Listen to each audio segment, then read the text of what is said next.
મહાનગરપાલિકાના માન્ય કમિશનર શ્રી કેડિયા સાહેબ ખાસ કરીને અત્યારે રેની સિઝન જેવી વાતાવરણમાં ગંભીર બાબતે ચિંતિત છે રોગચાળા અંગે.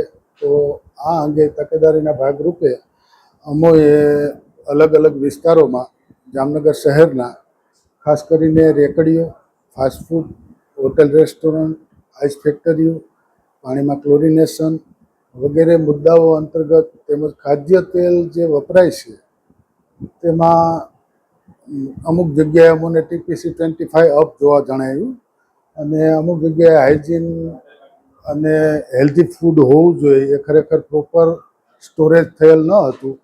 તો આવી વસ્તુઓ અમે આશરે 25 કિલો જેવી પસ્તીનો નાશ કરાવ્યો છે. પ્રિન્ટેડ પેપર વાપરતા હતા એવા તમામ જગ્યાએ અને એને વોર્નિંગ આપવામાં આવ્યું. તેમજ ખાદ્ય તેલનો જથ્થો છે અખાદ્ય બની ગયો, બાયોડીઝલ, તો એવો 45 કિલો જથ્થો નાશ કરાવ્યો છે.